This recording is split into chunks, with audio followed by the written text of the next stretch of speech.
Nipende kukukaribisha ndugu yangu, kijana mwenzangu, uliyeweza kuchukua muda wako wa thamani kuungana na mimi katika mafunzo ya The Youth Wisdom ambayo yatakuwa yanatolewa kila siku ya Jumamosi na siku ya Jumatano kila wiki.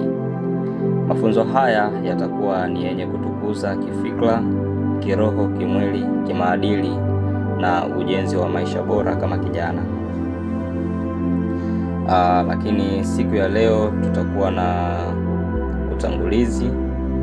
Utakuwa ni utangulizi tu ambao utakuwa unatuelezea kwamba kijana ni nani, kijana ni mtu wa namna gani, kijana utaweza kumclassify kwa namna gani, au unaweza kumclassify kwa namna ya umri, namna ya nguvu, namna ya utashi. Je, utawezaje kumclassify kijana?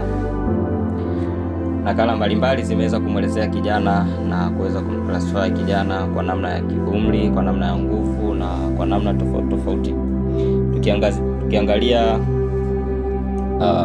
wanabiolojia wanatuambia kwamba kijana ni mtu yoyote wa kike au wa kiume anayetoka utotoni kuelekea utu uzima kutokana na mabadiliko mbalimbali ya kimwili.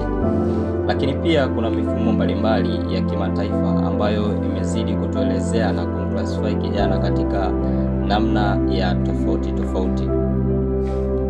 Umoja wa Mataifa wa mwaka 1981 umeweza kumclassify kijana kama mtu yeyote wa kike au wa kiume ambaye anaanzia mwenye umri kuanzia miaka 15 mpaka 24. Lakini pia Umoja wa Afrika, yani Africa Youth Charter wa 2026 umeweza kumclassify kijana kama mtu yeyote wa kike au wa kiume mwenye umri wa kuanzia miaka 15 mpaka 35. Lakini pia tafsiri ya sera ya taifa ya maendeleo ya vijana ya mwaka 2007 ya Tanzania imeweza kumclassify kijana kwamba ni mtu yeyote wa kiume au wa kike mwenye umri wa miaka 18 hadi 35. Hiyo ilikuwa ni mifumo mbalimbali ya nchi mbalimbali ambayo imeweza kutuelezea kwamba kijana ni mtu wa namna gani, ni mtu wa kuanzia miaka mingapi mpaka miaka mingapi. Lakini pia katika maisha yetu ya kila siku, katika mitaa yetu, katika mazingira tuliyonayo, kuna tafsiri mbalimbali ambazo zinaweza kuelezewa kuhusu kijana kwamba kijana ni mtu wa namna gani. Tukiangalia, kuna wengine wanasema kijana ni mtu ambaye si mtoto wala si mtu mzima, kwa hiyo yupo katikati ya utoto na utu uzima. Huyo ni kijana, it doesn't matter kwamba ana umri gani. Lakini pia mtu wa makamu ambaye ana nguvu, ana utashi, anaweza kufanya maamuzi yake, huyo pia inaelezewa kwamba ni kijana. Lakini pia inaelezewa kwamba kijana, wengi wanaelezea kwamba kijana ni mtu yoyote ambaye kwa mujibu wa mifumo ya kijamii, kitamaduni, kiuchumi, kisiasa na kisheria anaweza kujitengenezea maamuzi yake, anaweza kujitengenezea maamuzi yake binafsi.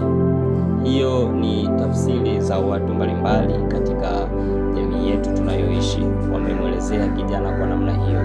Lakini pia Ruge Mutahaba, huyu alikuwa mwana Clouds TV, amemwelezea kijana kwamba yeye kwa tafsiri yake anasema haipo katika umri, lakini kijana ni mtu yeyote mwenye ndoto kubwa ambaye bado ana nguvu na anataka kusonga mbele.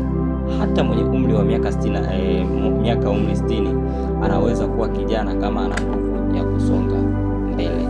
Kwa hiyo hizo ni tafsiri mbalimbali ambazo zinamwelezea kijana ya kwamba kijana hata kama akiwa na umri wa miaka 60 lakini ana nguvu ya kuweza kusonga mbele, huyo bado ni kijana. Lakini pia mifumo mbalimbali ya kimataifa imeweza kumwelezea kijana kwa namna ya kiumri kuanzia miaka 15, 24, lakini pia kuanzia miaka 15 mpaka miaka 65, lakini pia kuanzia miaka 18 mpaka miaka 35. Je, sijajua wewe unamtambuaje kijana? Wewe unamweka kijana kwenye namna gani? Niandikie kwenye comment. Lakini pia tuzidi kuwa pamoja katika mfululizo huu wa The Youth Wisdom ambao utakuwa unatoka kila siku ya Jumamosi na siku ya Jumatano, masaa na muda kama huu. Kwa hiyo tuwe pamoja, nahitaji support yenu. Lakini pia usisahau kusubscribe, kushare, kucomment.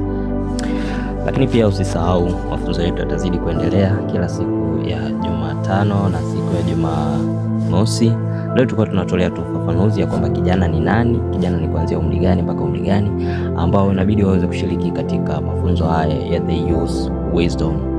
Let's start winning today to build better tomorrow.